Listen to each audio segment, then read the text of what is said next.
Hayi, injalo ingane zithongo. Baloza amafinkosana. Shisha zami amavoya vanzini madoda. Nomzana amanzi iqhingesha. Dubula madubulani into umsasizwe nyonyanga lelapha ekhaya. Goweqoya kongenagobe la ngoba fa. Soza bekhona. Yebo. Kanyambe mhlophe indoda iphinde iyaningi. Wenza umlomo ungathathi imali. Shado wanda ungithenga ngomfoza ngithiya amahlahla. Shado ngana nasentenini isandla nene. Nasothinta umkhondo ngihlala ngithi cha baba. Yebo. Iyona impela ke indoda elihamba kancane. Uma sengifikile ngivala ngehima emzini amanye amadoda. Yebo, ixube lihle indoda emgidagida. Ayayijike uma isinje. Yazi nakho okuncane.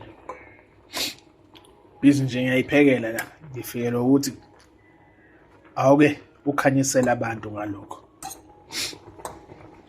Mina ngunogwaja ke buka ngidla. Right.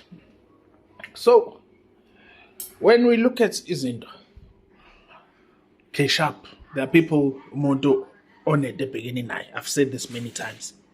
Onede bhekene nawe or wena nomngakho, umndeni wakho, isizwe sakini or whatever the case may be. Asike sijump siye lapha ekulapheni. Qho ekulapheni singashonile nale. Umuntu onjani olaphayo ozimele angizwa okuzibuze noma ubuza abantu bakini buza abantu bakini umuntu onjani olaphayo ozimele umuntu onjani owelaphayo ohlukene kabili umuntu onjani owelaphayo onqantathu ngizwile ngithini. Let's flip it kancane. Let's go further. Umuntu onjani onendawo eyodwa yokusebenzela. Hayi mina mafuna ukukhuluma nami nje uza la esigodleni sami nje qha. Angiphumi nje esigodleni sami amakhosini ami kanjani. Umuntu onjani osebenzele indaweni ezimbili. Unoguqa abe nesigodlo. Buza abantu bakini. These are the questions, guys, that you should be asking. These are the questions you should be asking. Umuntu onjani oney'godlo ey'ntathu. Ngiyayizwa le nkulumo engiza nayo uthi inzima kanjani.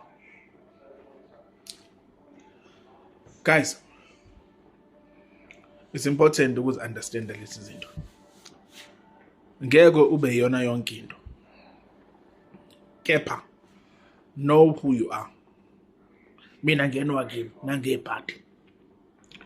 Kodwa wena buza abantu bakini. Buza laba bakwembethe. Umuntu onjani onjalo. What I've just given you now is a breakdown of the type of healers. Indirectly.